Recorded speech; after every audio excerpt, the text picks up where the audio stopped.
Australian टीमने शेवटच्या 2 कसोटी सामन्यांसाठी टीममध्ये 2 मोठे बदल केलेत. पहिला बदल सलामीच्या जोडीमध्ये आहे, तर दुसरा बदल गोलंदाजीत आहे. हेझलवूडच्या जागी झाय रिचर्डसनचा समावेश केलाय, तर नाथन मॅक्स्क्वीनच्या जागी सॅम कॉन्स्टासला संधी देण्यात आली आहे. बॉर्डर गावस्कर सीरीजच्या 5 कसोटी सामन्यांपैकी आतापर्यंत 3 कसोटी सामने झालेत आणि सध्या ही मालिका 1-1 अशी बरोबरीत आहे. अंडर 19 वुमन्स आशिया कप 2024 स्पर्धेत टीम इंडियाने आतापर्यंत उल्लेखनीय कामगिरी केली आहे. त्यानंतर आता टीम इंडियाने सुपर 4 मध्ये बांगलादेशचा धुव्वा उडवलाय. टीम इंडियाने बांगलादेशवर 8 विकेट्सने विजय मिळवलाय. बांगलादेशने टीम इंडियाला विजयासाठी 81 धावांचं आव्हान दिलं होतं आणि टीम इंडियाने हे आव्हान 47 चेंडू राखून पूर्ण केलंय. आयुषी शुक्ला आणि गोंगाडी त्रिशा या दोघी टीम इंडियाच्या विजयाच्या शिल्पकार ठरल्या आहेत. वुमन्स इंडियाने डी.वाय. पाटील स्टेडियम मध्ये झालेला तिसरा आणि अंतिम सामना हा 60 धावांनी जिंकलाय. इंडियाने विंडीजला विजयासाठी 218 धावांचं आव्हान दिलं होतं. मात्र टीम इंडिया समोर विंडीजला 20 ओव्हरमध्ये 9 विकेट्स गमावून 157 धावाच करता आल्या आणि इंडियाने या विजयासह 2-1 ही मालिका जिंकली.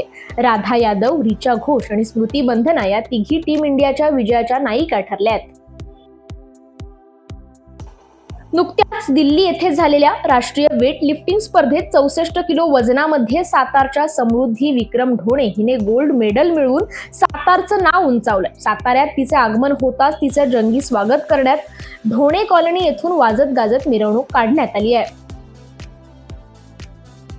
पुना क्लब फुटबॉल मैदान येथे सुरू असलेल्या मुंबई फाल्कन्स अँड टेरिरोचे मालक अमित गढोक यांचे प्रायोजकत्व लाभलेल्या या स्पर्धेत साखळी फेरीत चुरशीच्या लढतीत जिओ लिजेंड संघाने ASR स्ट्रायकर्स संघाला 2-2 असं बरोबरीत रोखलंय.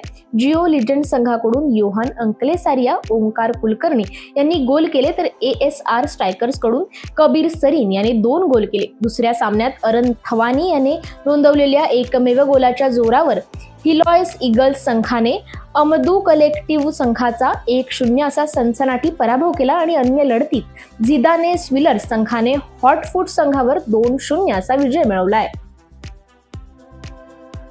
फिफा इंटरकॉन्टिनेंटल कप 2024 मध्ये रिअल माद्रिदने मेक्सिकोच्या पाचुकाचा 3-0 असा पराभव करून शानदार विजय मिळवला. हा सामना कतारमधील लुसेल स्टेडियमवर खेळला गेला.